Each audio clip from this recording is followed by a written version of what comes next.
All right, breaking news just in. US President Donald Trump has signed an executive order imposing an additional penalty on India. What is the penalty? The penalty is 25%. So you already had a 25% tariff imposed by Donald Trump last week. Now this is set to come into effect tomorrow. With this, there is also an additional penalty that Donald Trump has imposed. And this is because he's not seen progress in Russia-Ukraine talks. Also, he believes that India is fueling the war in Ukraine by continuing to buy Russian oil.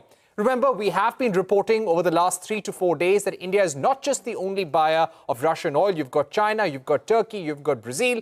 Even European Union had massive LNG purchases and fossil fuel purchases from Russia since the war began. Now, let's just go according to what the executive order says, and I quote them now. According and as consistent with the applicable law, articles of India imported into the customs territory of the US shall be subject to an additional ad valorem rate of duty of 25%. Subject to Section 3 of this order, this rate of duty shall be effective with respect to goods entered for consumption or withdrawn from warehouse for consumption on or after 12:01 a.m. Eastern Daylight Time, 21 days after the date of this order, except for goods that were loaded onto a vessel at the port of loading and in transit on the final mode of transit prior to entry into the US before 12:01 a.m. Eastern Daylight Time. So there is a 21-day period before this additional penalty comes into effect. Hopefully, we might be able to find a breakthrough in talks till then, but you have a 21-day period, and these tariffs would come into effect from the 17th of September 2025. So if we do not have any breakthrough or deal till then, the tariff would go up to 50% on Indian goods. We're also seeing that the ad valorem duty imposed in Section 2 of this order shall be in addition to any other duties, fees, taxes, exactions and charges applicable to such imports unless subject to existing or future actions under Section 232 of the Trade Expansion Act. So what does this mean? This means that this additional duty is a penalty on top of duties which are announced earlier by Donald Trump and the exemptions under Section 232, which is under the Trade Expansion Act on grounds of national security. Those exemptions continue. So that semiconductors, for example, pharmaceuticals, lumber, critical minerals, fuel for that matter. So these are areas where the exemptions will continue. So no additional penalty, no tariffs on pharma, no penalty tariffs will apply to steel, aluminium, auto sectors, which are subject to sectoral tariffs. Those continue to be accepted. Pharma, semiconductors, all the items that were in the 232 list, in the list of exemptions issued by Donald Trump via an executive order on the 2nd of April, all those exemptions continue as of now. And just for those viewers coming in, Donald Trump has now imposed an additional penalty of 25% on India. Let me just read out that paragraph for the benefit of our viewers. I have received additional information that India has been buying directly or indirectly from the US, and they are also selling to other countries. The exact line being Section 2 of this executive order, imposition of tariffs. I find that the government of India is currently directly or indirectly importing Russian Federation oil. This is the reason why this penalty has been imposed. S.C. Garg, former finance secretary, joining us. Mr. Garg, 25% we may have absorbed. Anything above that, and if you have a 50% tariff, probably trade would come to a standstill. How badly are we hit right now? And do you see this 21-day period for the tariff to kick in as a warning, as a chance for India to come to the negotiating table, offer a compromise? See, very clearly, even at 25%, that half of Indian trade was lost. 50%, no trade takes place. So trade is off the table completely as far as India and US are concerned if these tariffs kicks in. That's number one. Now, how does one take it? I don't think India can sort of accept the Trump's condition. And therefore, these 50% will stay where they are. And we are in for a situation where the trade is lost. We'll need to look at other options. of exporting these goods elsewhere or consume it domestically till the time the Trump system implodes and the American consumers revolt to make this reverse. Right. Mr. Garg, I request you to stay with us. You know, this executive order also says that if any country retaliates, I will modify this order to ensure the efficacy of the actions herein ordered. Let me go across to our managing editor, Shireen Bhan, who's also joining us. Shireen, this is what businesses had been worried about. 25%, we may have still managed to absorb some way or the other, but 50% almost means no trade. Yeah. Well, you know, no trade as far as the U.S. is concerned, Parikshit. We need to be careful about that. But, you know, as you were pointing out, one, the exemptions continue under Section 232. And two, what I want to highlight is that this order comes into effect from after 21 days. So there is a window of 21 days. Now, why has President Trump given this window of 21 days? Remember, when the tariffs were announced, the original 25%, there was a 7-day window, and President Trump and the White House said this is not for negotiation. This is essentially to ensure that the customs department and so on and so forth can move to the imposition of tariffs. Now, there is a 21-day window. You know, this has to be resolved. This is going to have to be a situation that both sides come to some sort of a middle path on. A rapprochement has to be broached at this point in time, because this is not going to end well. But let me bring Mr. Garg back into the conversation along with Mr. Jayant Dasgupta. Mr. Garg, 21-day, that is the window at this point in time. Now, do you believe that this opens up the possibility for some sort of an outreach, and do you believe that some sort of an outreach is the need of the hour? I don't think this is possible. If at earlier stage, when there was no 25% kind of thing, we were not able to enter into the deal. Now, if you do it for two reasons. Number one, you would be seen as surrendering completely to the blackmail of Mr. Trump. I don't think that will go at all very well with any of the Indian domestic constituency. Second, if you do it, you don't know where it will land. Suppose it goes back to the 25% only. Even there, you would be completely hurt. Will you be able to give the access to American goods at zero or very substantially low rates? Will you be able to sort of allow the agriculture and other kind of items to come in? No. Will you be able to buy defense and other equipment? So it's impossible to do a deal with America at this moment by sort of trying to appeal to his some sense of fair play or something like that. This is the time when one should tell very clearly that, all right, we are not in business with you at this moment. Let us wait. I'm sure very soon, couple of months, it will implode in America. The American consumers will revolt, and Trump and the company will have to back down. So I don't think we should be surrendering. Okay, Mr. Jayant Dasgupta with us as well. Mr. Jayant Dasgupta, you know, it's now a 50% tariff rate on India. President Trump yesterday on CNBC in an interview had threatened India with the imposition of additional tariffs. He had said 24 hours he was going to announce that, and that is exactly what he's done. An ad valorem 25% additional tariff being imposed on India. Now, Mr. Dasgupta, where does this leave India, and largely, where does this leave the India-US relationship? There are 2-3 aspects to this whole issue. One of them is whether there would be any trade possible if after 21 days there is no resolution and these tariffs of 50% are in place. I think the tariffs will impact trade very severely, and normal trade will come to a thin trickle, if not to a complete standstill, apart from the exempted items. That is number one. The number 2 point is about striking a deal with the U.S. I don't think that is possible for the reasons which Mr. Garg has just mentioned. One is that we have these red lines which we can't cross. Two, We don't want to give up our strategic autonomy to buy oil from Russia. And the third thing is, there is no certainty about President Trump, because today he says stop buying Russian oil, but he has also mentioned something about being a BRICS member can attract additional tariffs. So tomorrow or after 21 days, even if we have an agreement, he will say that you come out of BRICS, because it is basically anti-US and it is a de-dollarization exercise, undertaken by 5 countries.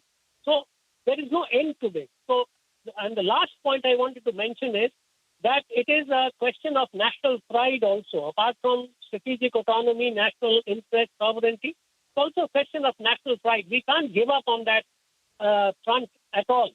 So I don't think there is any scope for compromise on India's part, because all the compromise has to take place on the part of India, while the US stands firm where it is and keeps raising the ante.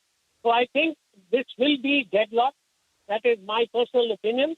And we have to wait for a few more months, possibly 6 months, 7 months before it implodes.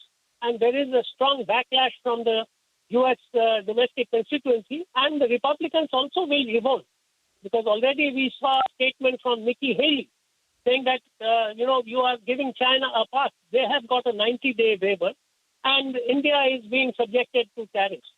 So I think this is going to have a very strong backlash. The whole tariff issue, of course, not India's alone. And the Republicans who are afraid that they will get a pasting at the November 2026 midterm election, they will get onto President Trump and say that you have to roll back these tariffs.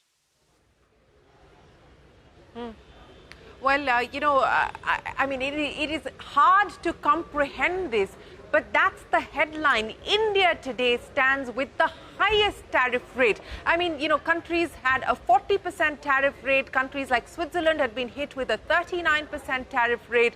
India was at 25%, and today India stands with a tariff rate of 50% post the decision taken by Donald Trump and the executive order that has been signed by President Donald Trump. Now, I want to go back again, Mr. Garg and Mr. Dasgupta, to the point that both of you were making, and essentially you're saying that you believe that this is deadlocked. Now, if I go back to the statement, to the order, it lays out both options. It lays out the option that if India were to retaliate, this order may be modified, which means that there could be even more adverse action. But it also says that the order may be modified if India takes significant steps to align sufficiently with the US. Now, for a moment, let's set aside what you said, that you believe that this is deadlocked. If there were to be any attempt to move this further, to try and arrive at some sort of a bridge with the US, what could be on the table, Mr. Garg?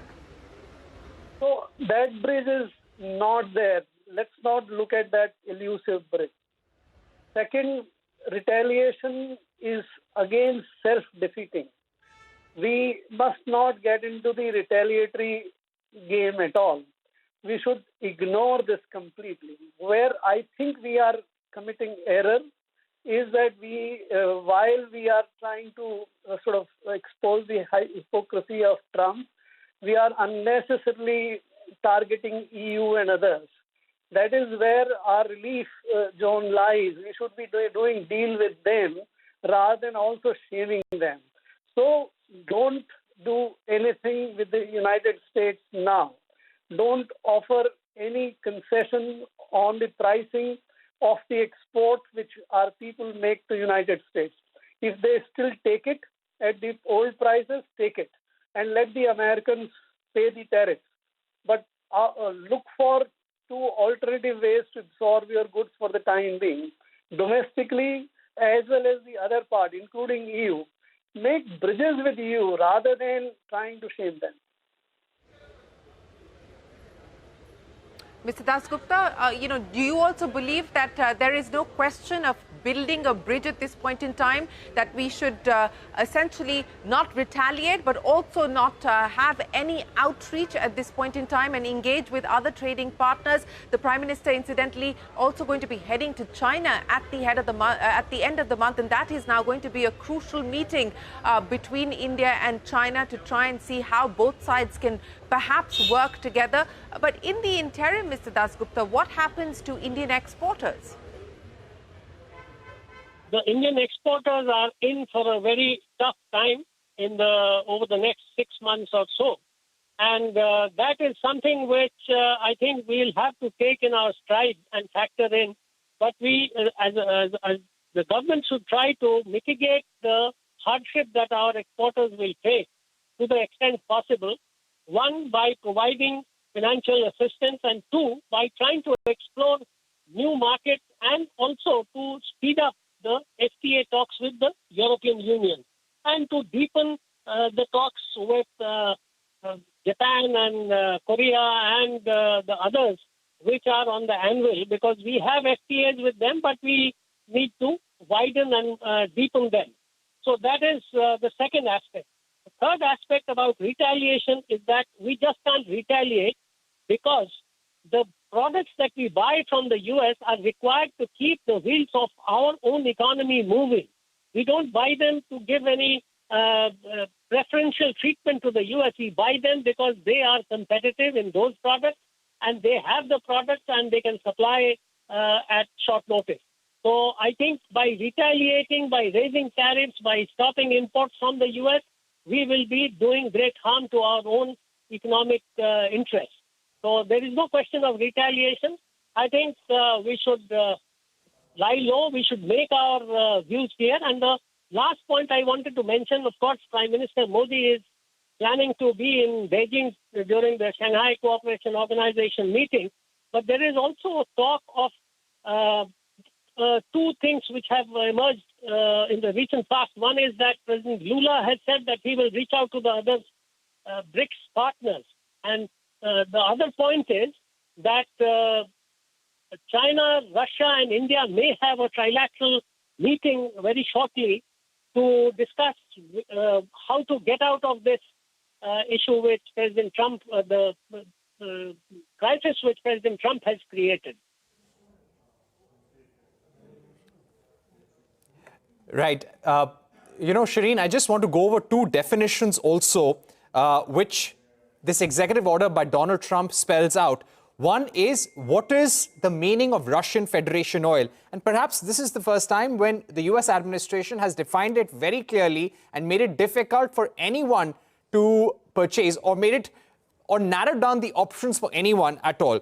The term Russian oil means crude oil or petroleum products extracted, refined or exported from the Russian Federation, regardless of the nationality of the entity involved in the production or sale of such crude oil. And it also includes indirectly importing Russian Federation oil as well. He has given a reprieve, saying that if you are able to change the circumstances, if you show progress in stopping or reducing supply of Russian oil, whatever he wants, then he will be able to modify the order. So clearly there is a reprieve, but there are 2-3 worries over here. One, how do we clinch a deal going forward? Because this is not just about agriculture and dairy. The stakes are far higher now. Secondly, what happens to the larger India-US relationship, as you had said? And if I can go across to Mr. Garg on that. Mr. Garg, what do you think? All right. Mr. Dasgupta, what do you think will actually help we've lost Mr. clinch Garg a deal now?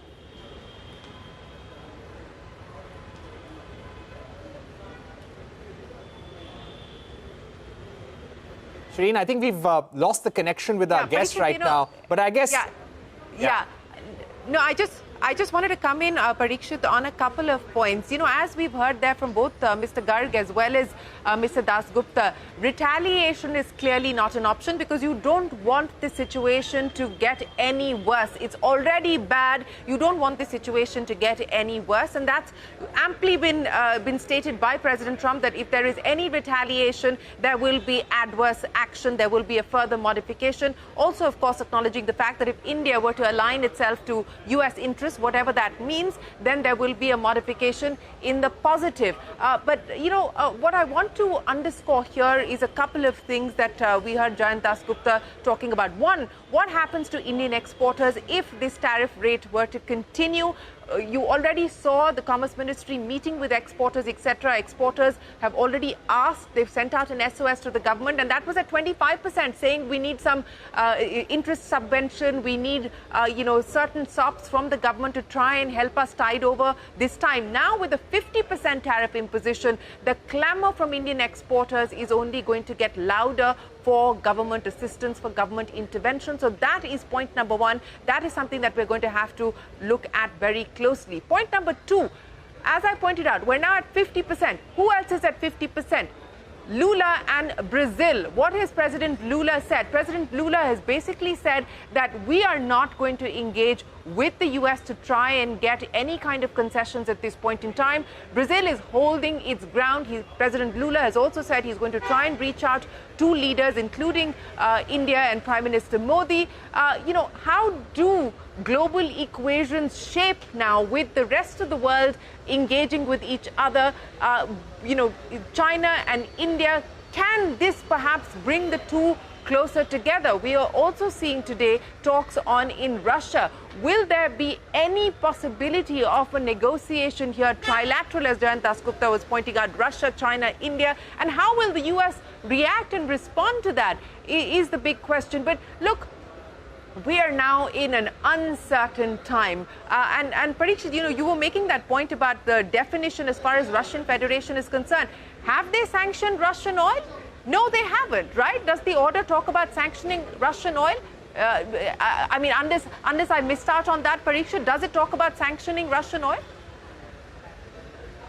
Not just that, as yet, Shireen. It only speaks about India, how an additional penalty has been imposed on India. So let's see what happens on that front. And we're expecting more announcements over the next few hours by Donald Trump. And one important development that I want to speak about, and this is related to Apple. In fact, we've just got a quote on background from a White House official stating that President Trump's America First economic agenda has secured trillions of dollars in investments that support American jobs and bolster American businesses. Today's announcement with Apple is another win for our manufacturing industry that will simultaneously help reshore the production of critical components to protect America's economic and national security. There has been some discussion on how this will impact manufacturing in India. We will wait and see that. But Apple, as per the White House announcement, will increase U.S. commitment to $600 billion.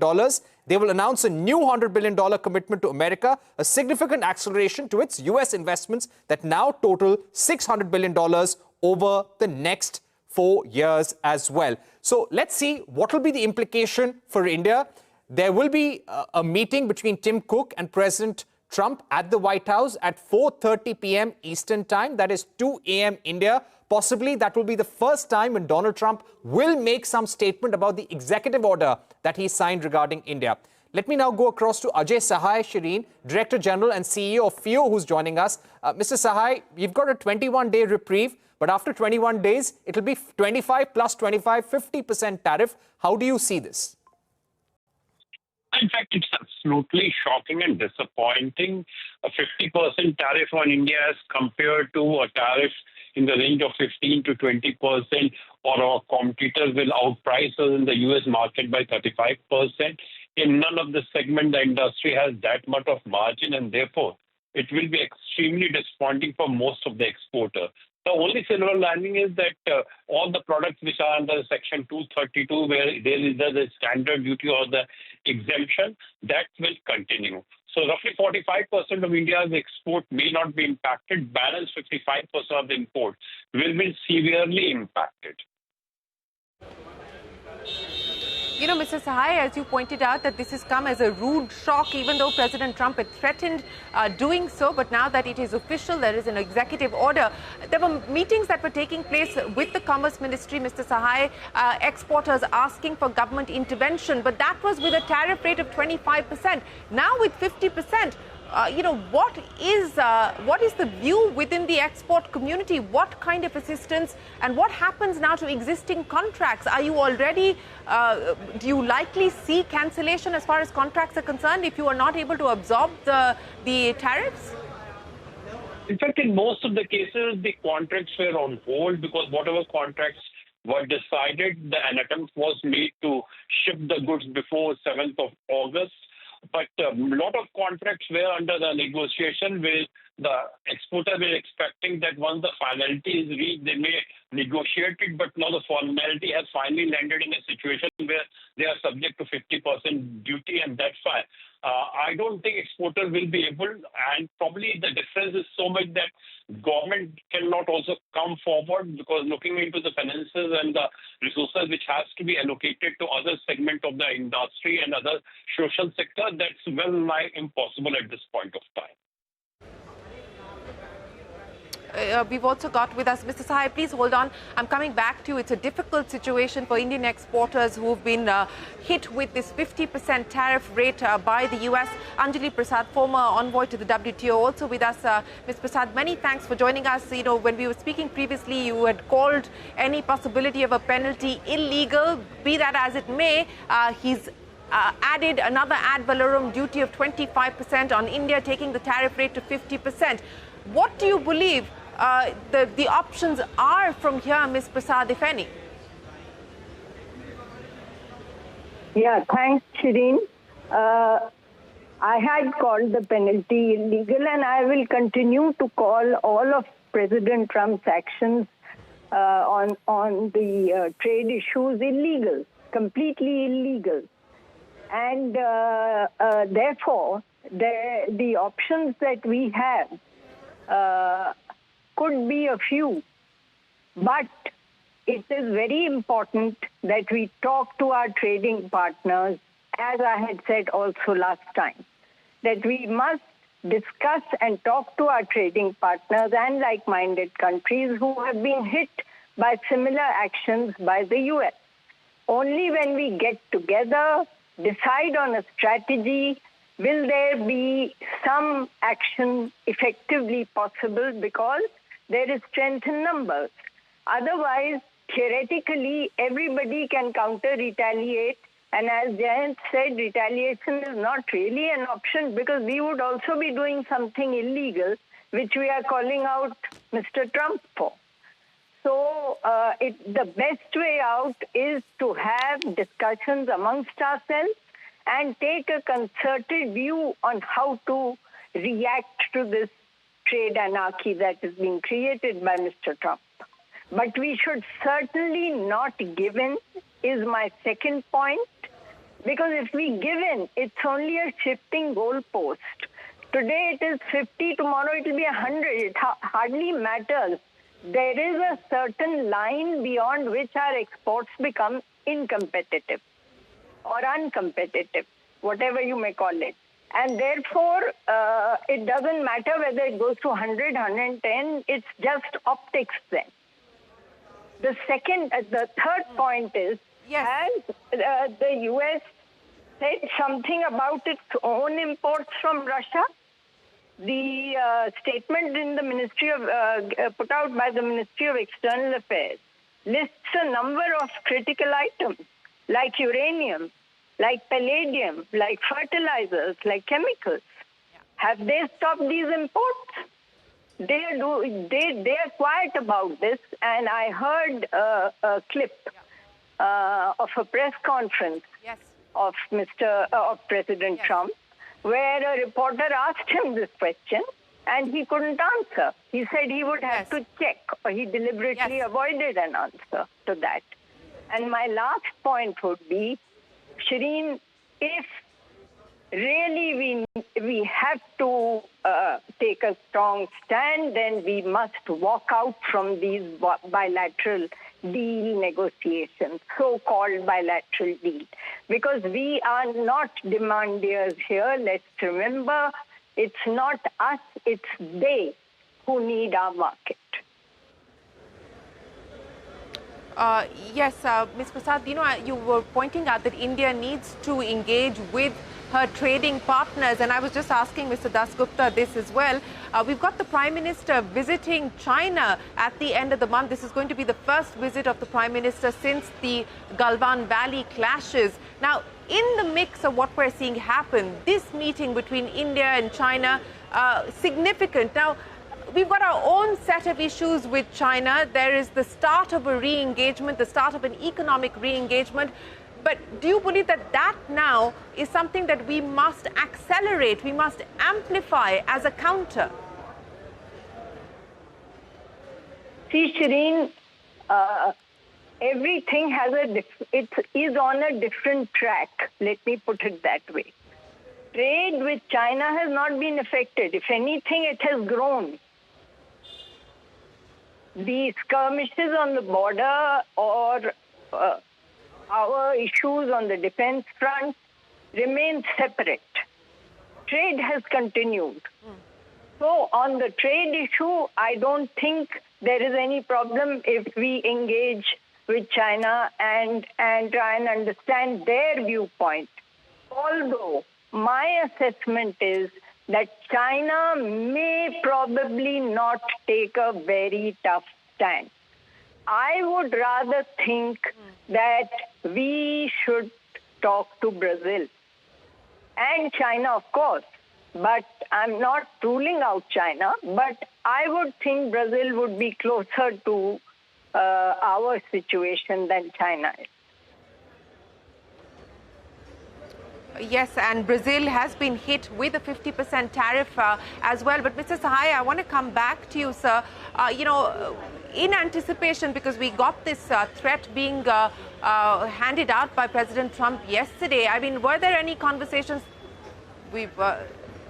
Parikshit, sorry, you wanted to make a point. I was trying to get across to Ajay Sahai, but go ahead. Right. Shireen, we've also been looking at the fact sheet that has been issued by the White House, and it also makes things quite clear.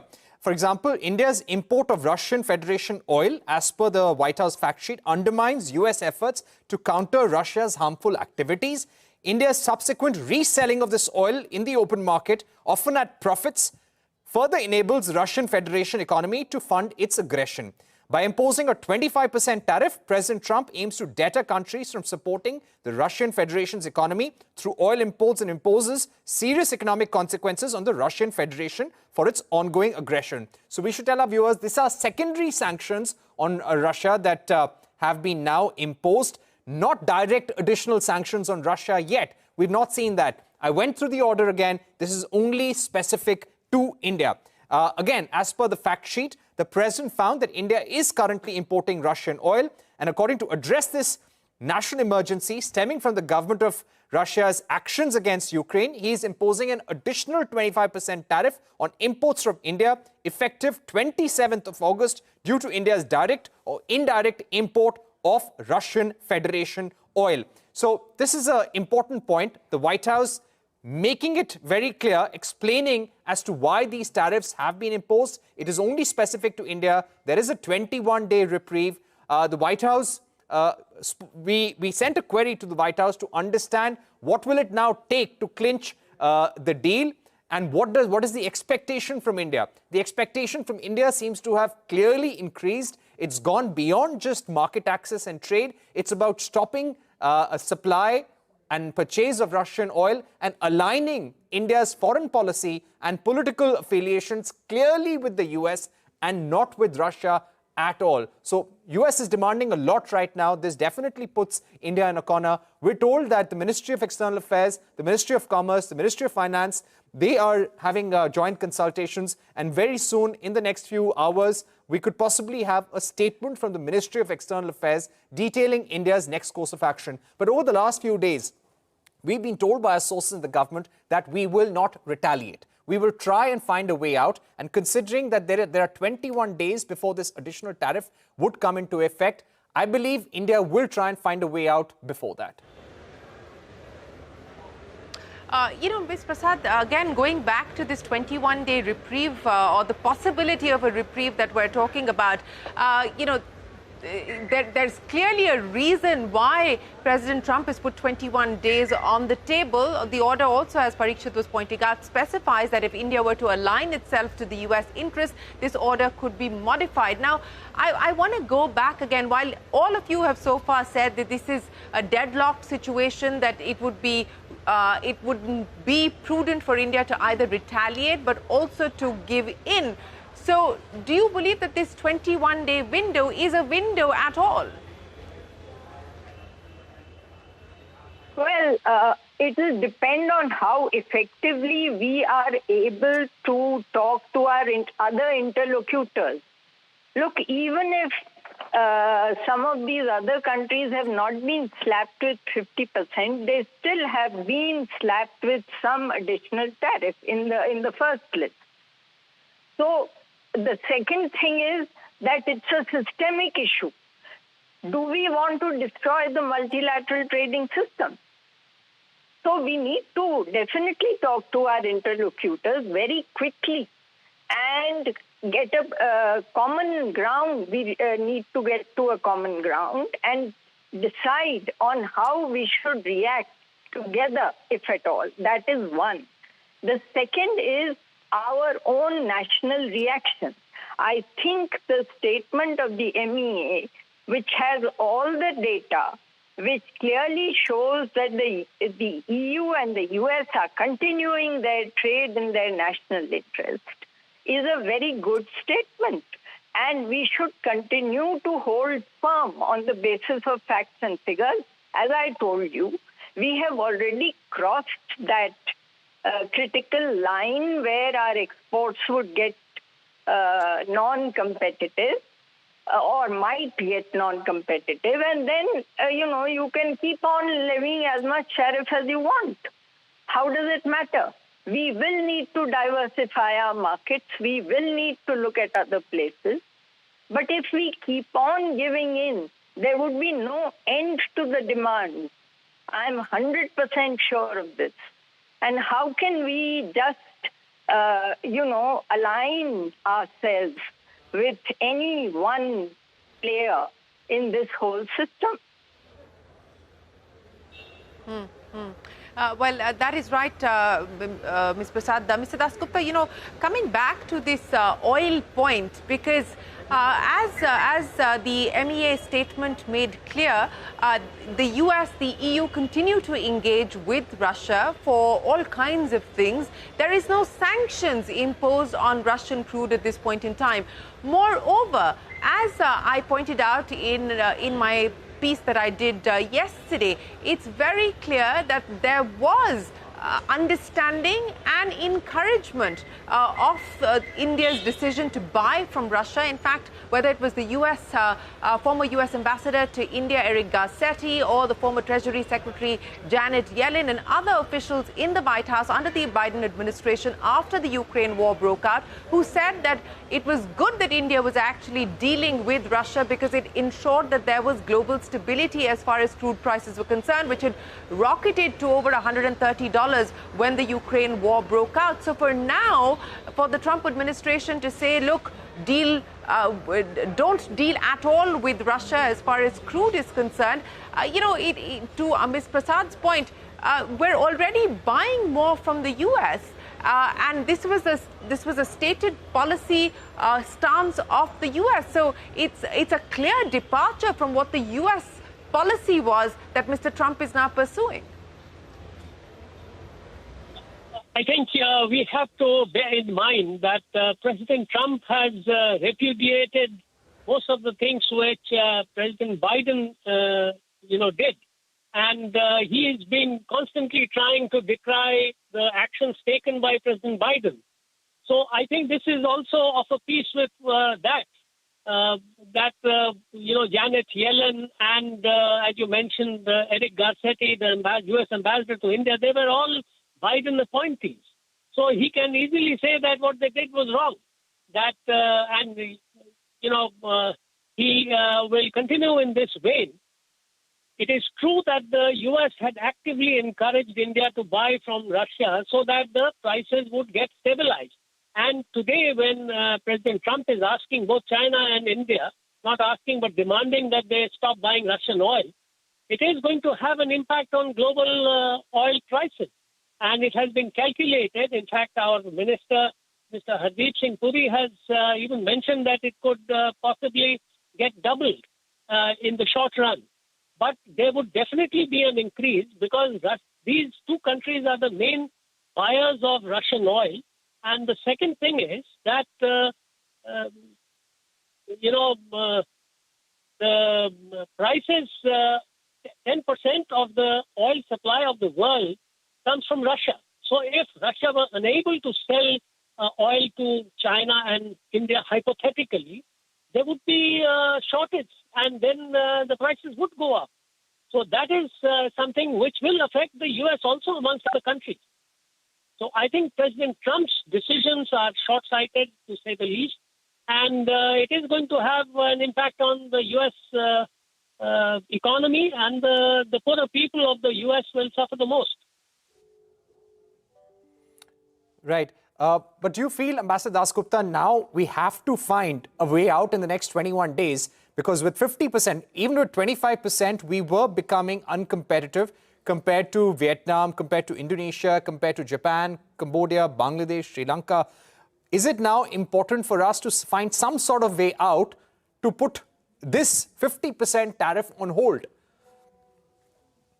And according to you, where could that compromise happen? I don't think there is any scope for compromise, or that anything which we do will protect us from further damage, because President Trump is apt to, get up in the morning and say that I will slap another 25% tariff. Even 25% was very high, and it would have impacted our trade very badly. But 50% is, putting about 55% of our tariffs, of our exports, as Dr. Ajay Sahai just mentioned, out of kilter. So it will possibly come down to a thin trickle or get stopped completely for the time being. So I think we have to factor all these things, because there is no end to what President Trump can demand. He has said that India must align itself to U.S. interests. What are those interests? Tomorrow he may say he has got a promise of $600 billion from the European Union, $550 billion perhaps from the Japanese, and $350 billion from the Koreans. Tomorrow he may say you must invest $500 billion in the U.S. because you have so much of reserves. So there is no end to this. And it is a question of national pride also. There is just no way I think we can compromise. Right. Mr.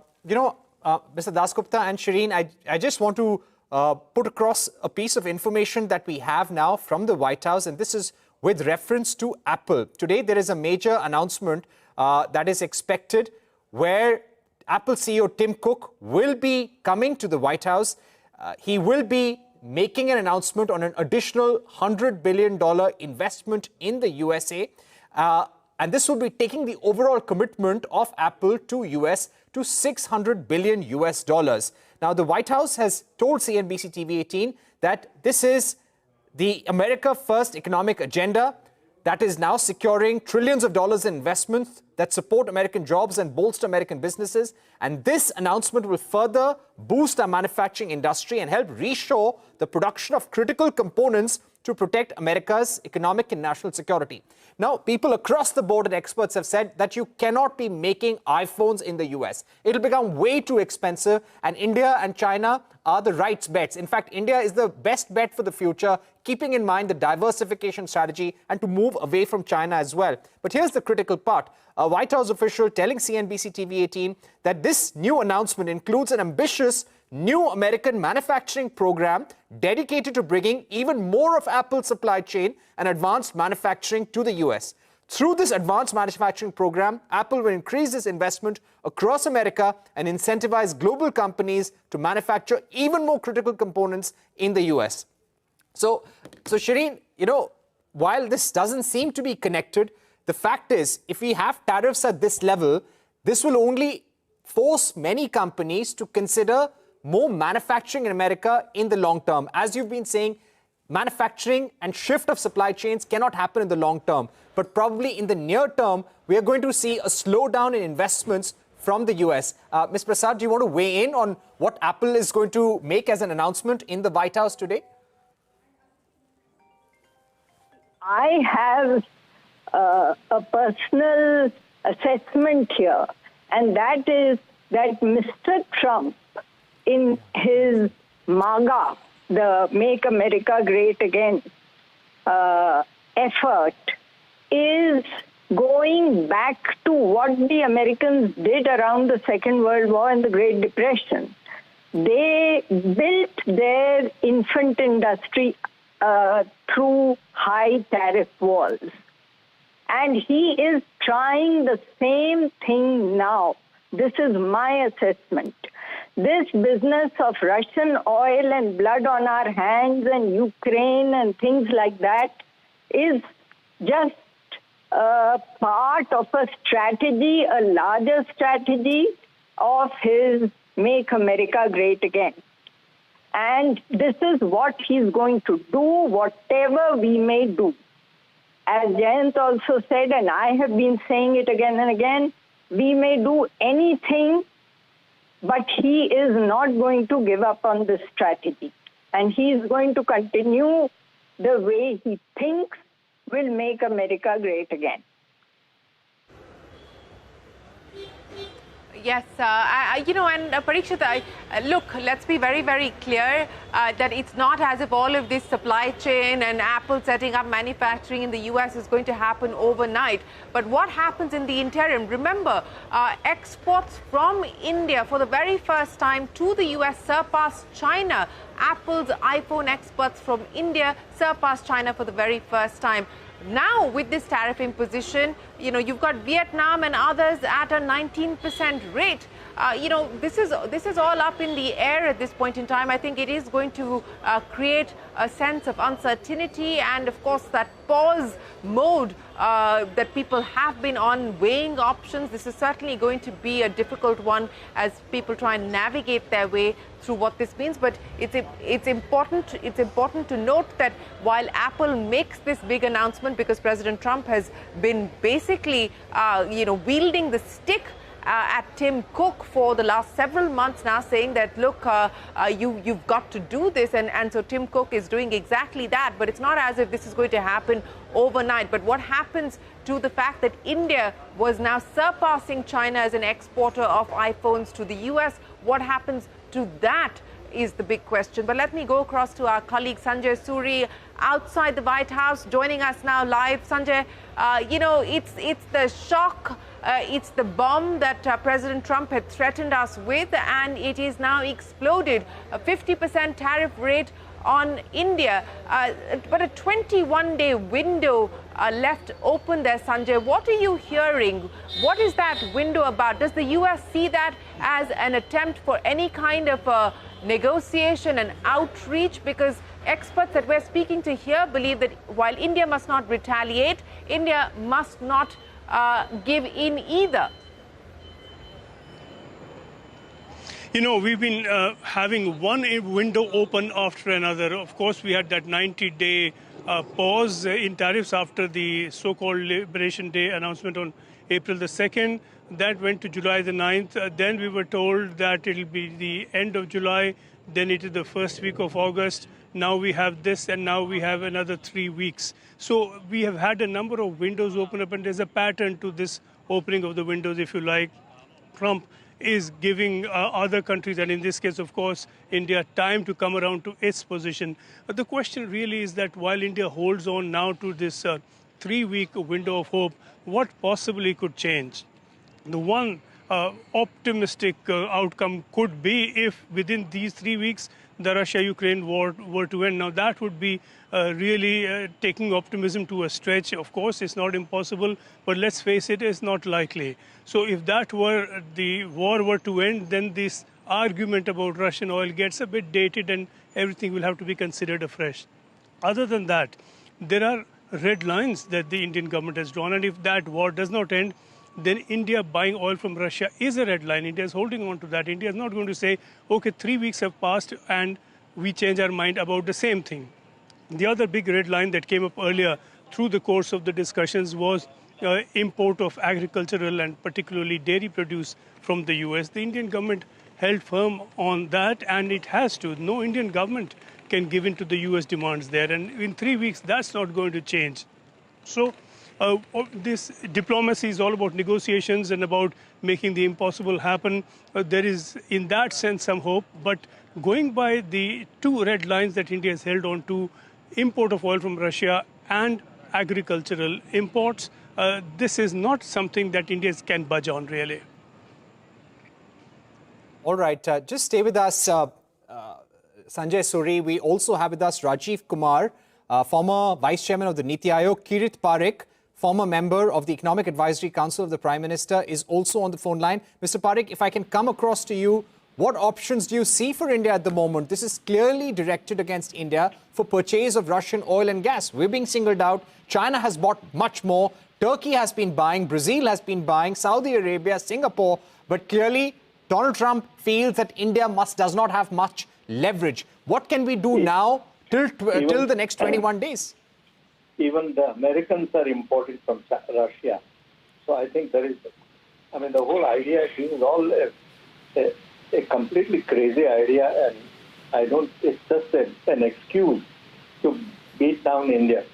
I don't think India would give in, or I don't even agree that they should. I also believe that they should not give in, because once you give in to a bully, you would be asked to give in again and again and again. And I think we have to stand firm. What will happen to our exports in the short term is really quite worrisome, but I think we have to learn to live with it. And I believe that this cannot last too long, because Trump would see that there is so much of adverse impact on U.S. economy itself in terms of the prices that will go up in the U.S. The consumer prices and inflation would go up, and U.S. economy cannot continue to operate this kind of high tariffs all around. Right, absolutely. Yeah. Now, what do you think? Right. Parikshit, Parikshit, sorry, I'm interrupting you. We've got the former Vice Chairman of the Niti Aayog, Mr. Rajiv Kumar, here with us, also a man who's looked at trade all his life. Mr. Kumar, thanks very much for joining us. What a day it's turned out to be. A strategic partner, strategic ally of India, and President Trump imposes India with a 50% tariff. What do you believe our options are? What do you believe India's response should be? Hi, Shireen. Yeah, an amazing day and completely, a big shock. But I think he has given us again a window, hasn't he? And if there is a window, then we should look at what the elements are, what is required in the negotiation. See, I've always believed that these tariff hikes are kind of a negotiating strategy rather than a punishment for importing Russian oil, etc., etc. So I think that we need to look at what is it that they want in those negotiations, because what I'd heard from DC was that the negotiations are being held very seriously. They've gone into depth. They've gone sector by sector, etc. So unless there is a real red line, like, for example, zero tariffs on all grains and so on, that we need to cross, I think we should look at those carefully and try and avoid this 50% hike on our exports, because that will really imply that the U.S. market, which is worth close to $100 billion for our exports, will be closed off.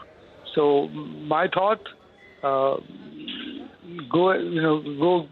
get into the negotiations as much as you can, and try and work out a deal with them, because he's a deal maker, and so this would just be another tactics for getting a deal that he thinks that he thinks he wants. So that's my view. So there doesn't seem to be too many alternatives to this, and Russian oil is an excuse, in my view, because they import themselves stuff from Russia, and so does the EU. Unfortunately, we don't have the kind of resilience that the Chinese have shown to stand up to him, or the Canadians have, because they've just taken it on their chin. And they said, okay, we'll see what it comes, because it'll be a strong effect on us. So that's so negotiate, and get a deal. That's what I would have thought. Negotiate. You're saying negotiate, use the 21-day window to try and find a middle ground, a middle path. But, if you believe that this business of Russian oil, as you point out, is a negotiating tactic, is President Trump's way of playing hardball with the eventual goal of ensuring that India gives the U.S. what it wants as far as the larger bilateral trade agreement is concerned. Those red lines that India has drawn, and we've heard from the Commerce Minister and several others saying that we will not move on agriculture, we will not move on dairy, and so on and so forth.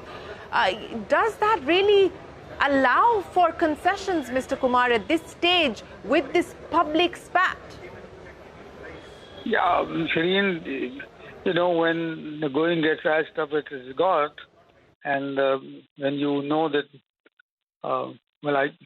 I don't know. I'm not the Commerce Minister, so I don't know what are the cards that I have up my sleeve and what are the negotiating leverage that I have. Then the red lines will have to become pink.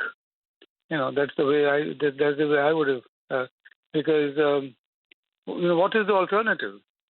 I mean, you don't export agriculture products. Your export effort is not dependent on that. Yes, it is politically hugely sensitive. But again, give it a thought as to how much dairy will the U.S. be able to export to us, and that will compete effectively with our, dairy sector. That's the way I would look at it. So I would defend my export interests rather than be only defensive about my market. And I would do therefore those estimates very carefully as to where will I actually, where will I sort of surrender a huge market to American exports. For example, pistachios. We had a huge tariffs on them to begin with, and now they are much lower. And now you've seen Bumrah sort of, advertising them. But, you don't see that impact on the Indian economy, do you? Yeah. So similarly for dairy. Yes. I'm not sure whether you get a big impact on. And again, to repeat myself, I think protecting your export interests and your market access to major markets, which is why I've always been saying that even with the EU, the 18-year-old negotiations could have ended much earlier if you didn't want to protect, your Indian manufactured foreign liquor.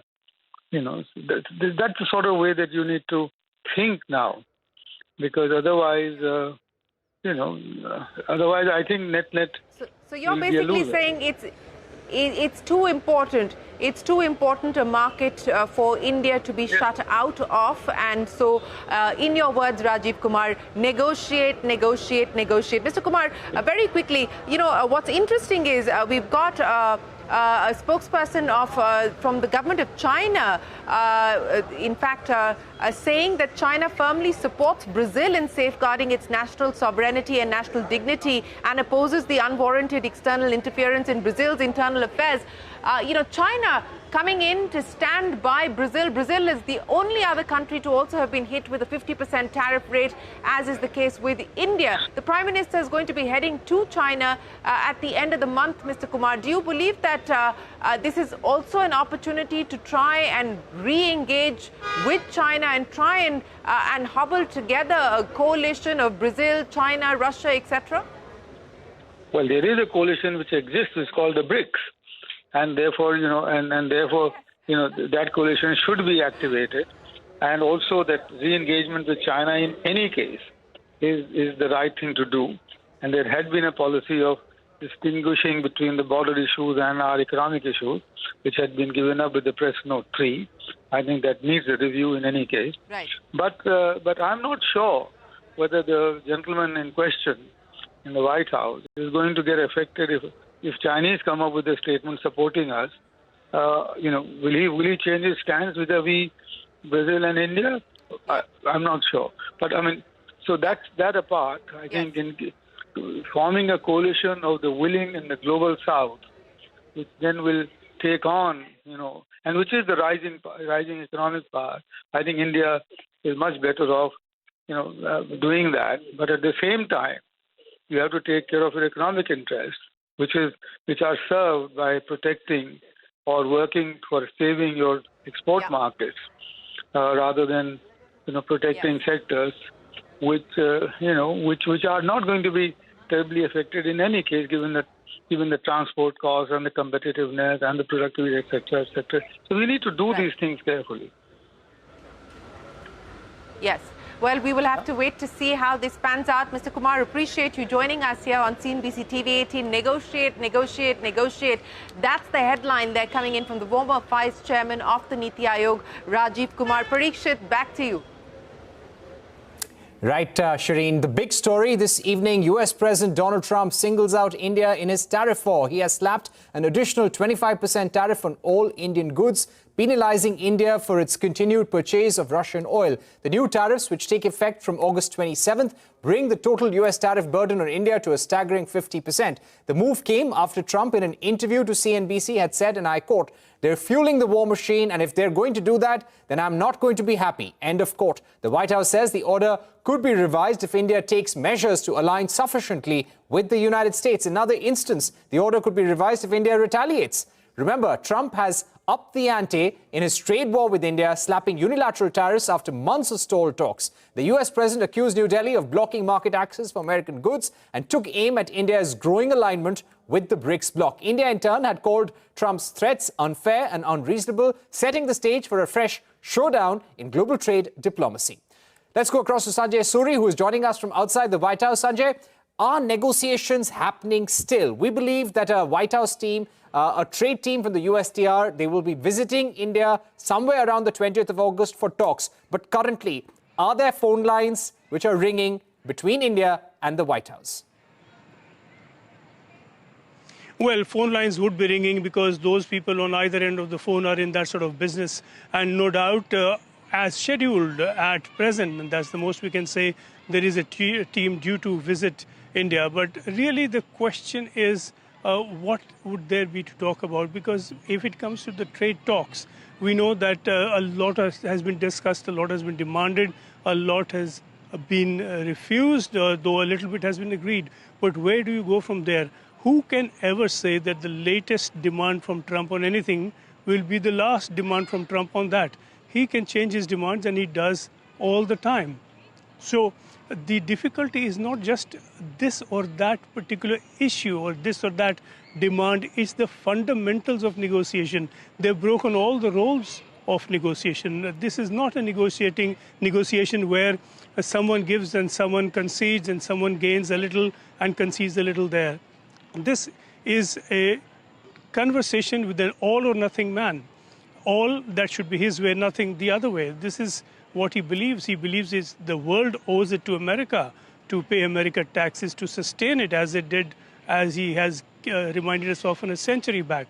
So that is a fundamental position of Trump that's very difficult. It really sits outside the whole business of negotiations. It, in fact, is contrary to negotiations by definition. So there is that issue to deal with. Of course, when it comes to the particulars of the talks, and these have been talks that have gone through several rounds, there have been some instances of progress. In fact, Piyush Goyal said that there's been fantastic progress with the US. The trouble is that this latest comes from outside of those talks. And that is something India can't deal with any more than Brazil can deal with the Bolsonaro issue. So if something arises from outside of the talks or raised from outside of the talks, then what do you do? All right, so let's see what happens over the next 21 days. But clearly, this is not good news for India. Thank you very much, Sanjay, for joining us. We'll be coming back to you for more updates. Let me go across to Atul.